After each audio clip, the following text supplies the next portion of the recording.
வணக்கம். நான் டாக்டர் விஜி மோகன் பிரசாத், கோவை பிஜிஎம் மருத்துவமனையின் சேர்மன். ஸோ இன்று இந்த 16 மார்ச் அன்று நாம கல்லீரலுக்கான பிரத்யேகமான புதிய வளாகத்தை திறக்க இருக்கின்றோம். கல்லீரல் மாற்று அறுவை சிகிச்சை, சிறுநீரக மாற்று அறுவை சிகிச்சை, அது மட்டுமல்லாமல் கார்டியக் கேத்தீட்ரைசேஷன், இன்டர்வென்ஷனல் ரேடியாலஜி, தனியா லிவர் ஐசியூ கூட ஒரு 30 படுக்கைகள் கொண்ட ஒரு புதிய வளாகத்தை உருவாக்கி இருக்கின்றோம்.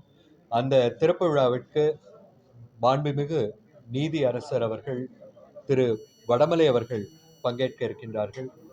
அது மட்டுமல்லாமல் தமிழகத்தின் முதன்மை செயலர்கள் திரு ஹர்சஹாய் மீனா ஐஏஎஸ் அவர்கள், திரு பிரகாஷ் ஐஏஎஸ் அவர்கள், செயலர் திரு வீரராகவராவ் ஐஏஎஸ் அவர்கள் அனைவரும் பங்கேற்கின்றார்கள். இந்த நிகழ்ச்சியிலே சென்னை தமிழ்நாடு டாக்டர் எம்ஜிஆர் பல்கலைக்கழகத்தின் துணைவேந்தர் டாக்டர் நாராயணசாமி அவர்களும் பங்கேற்கின்றார்கள். அது மட்டுமல்லாமல் நமது கோவையைச் சேர்ந்த பெருமக்கள் அனைவரும் பங்கேற்கின்றார்கள்.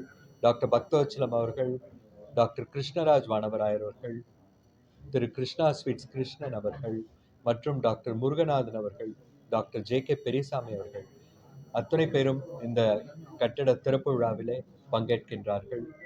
இந்த விழாவினை சிறப்பிக்குமாறு உங்கள் அனைவரையும் அன்போடு வேண்டிக் கொள்ளுகின்றேன். கடந்த 16 ஆண்டுகளாக இரைப்பை, குடல், கல்லீரல் மருத்துவ சேவையில் இயங்கி வந்த பிஜிஎம் மருத்துவமனை இன்று ஒரு புதிய பரிமாணத்துடன் ஒரு புதுமையான நவீன கட்டடத்தில் மாடுலர் ஆபரேஷன் தியேட்டர்ஸோடு கூடிய liver and kidney transplant cath lab சென்டரை நாம் உருவாக்கியிருக்கோம். மார்ச் 16ஆம் தேதி அது துவங்க இருக்கின்றது.